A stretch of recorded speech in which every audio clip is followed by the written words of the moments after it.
Me again.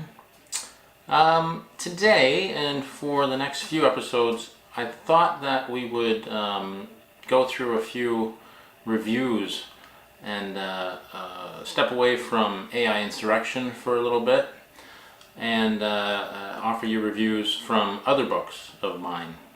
The first, The Judas Syndrome, my first book, to date probably the most polarizing book.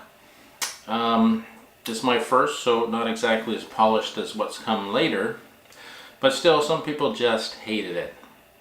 Really hated it. That being said, others really loved it. They really loved it. Because this was my first book, it was a bit confusing to read such opposing reviews. And until I grew that thick skin they talk about, it was pretty depressing when the bad reviews came in. But if you spend money on something and hate it, I guess you're allowed to hate it publicly. So, in a fit of self-deprecating humor, I wanted to read you my very bad, horrible, no good reviews. You know it'll be fun. I'll show you how polarizing they were for the Judas Syndrome by reading a glowing review as well, which for the record there are many more of. So we'll start with a 1-star entitled Flat Characters by W. Wright. They say, I've been trying to write a book myself and thought I'd read others for ideas. Okay, that's called plagiarism, I believe. They go on to say, the fact that this one got published really gives me hope.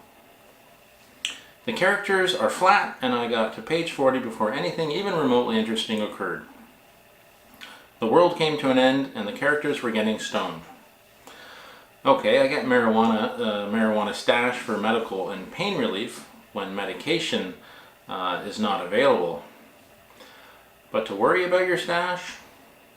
I skimmed through so many pages out of boredom that I lost track of what was going on. I only wish I could get my money back. Well, you can't. Buyer beware, I guess. So that's an excellent example of a scathing review from an angry wannabe author looking to plagiarize other writers' works. Their words.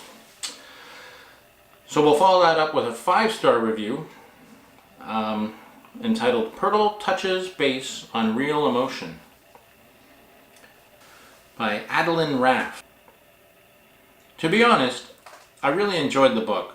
I love that the story is told through the perspective of a teenage boy. He suddenly becomes group leader of his friends after the nuclear apocalypse.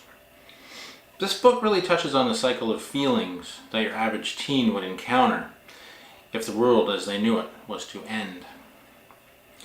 From finding sobriety to suicide, I recommend this book. I can't wait to read the second installment. So, how's that for polarizing your readers? Great review from my perspective. Adeline gets me. So we're going to stop it there, and I'm going to come back next episode with another good and bad and good, just to educate you on the other books that are out there and to be transparent about it. Thanks for listening. Happy reading.